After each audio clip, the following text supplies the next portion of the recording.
The rain poured endlessly that night, tracing rivers down the café window as Emma nervously stirred her coffee. Her heart raced faster than the clock ticking on the wall. She wasn't one for blind dates, but after years of heartbreak and solitude, her best friend had convinced her to take a chance. "You deserve to be happy again," her friend had said. Little did Emma know, tonight's date would bring her face to face with the man who once broke not just her career, but her heart. When the door chimed, she looked up. A tall man in a dark suit stepped in, shaking off droplets of rain. His presence filled the small café like a silent storm, calm, confident, commanding. He scanned the room, then his eyes landed on her. For a moment, the world seemed to freeze. "Emma," he said, his voice low, familiar. Her hands went cold. "Ethan," she whispered, disbelief tightening her throat.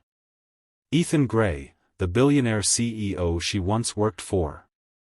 The man who had fired her 3 years ago, the man she'd secretly loved but never confessed to. It wasn't supposed to be him. He gave a faint, almost nervous smile. "Looks like fate has a strange sense of humor."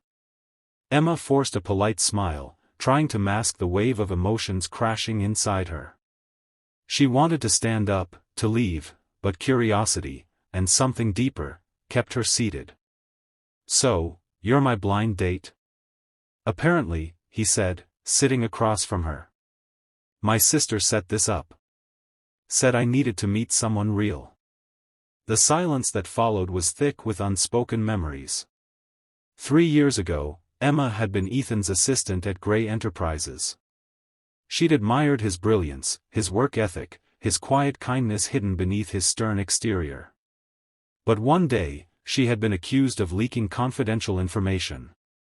Without proof, Ethan had let her go, his expression unreadable as security escorted her out. The betrayal had left a scar she never fully healed from.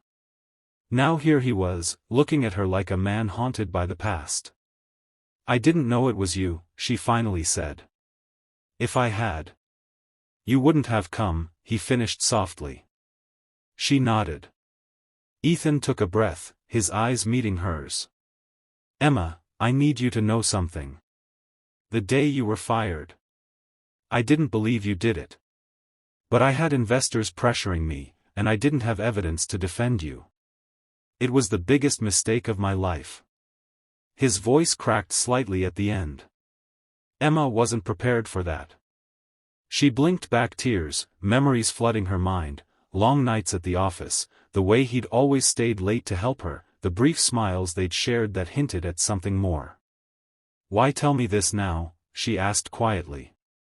"Because I've been looking for you for months," he confessed. "When I found out who was really behind the leak, it was too late. You'd disappeared. And when I saw your name on the blind date list tonight, I thought it was a sign, a second chance." Emma's heart ached. A part of her wanted to believe him, but the pain still lingered. "You can't.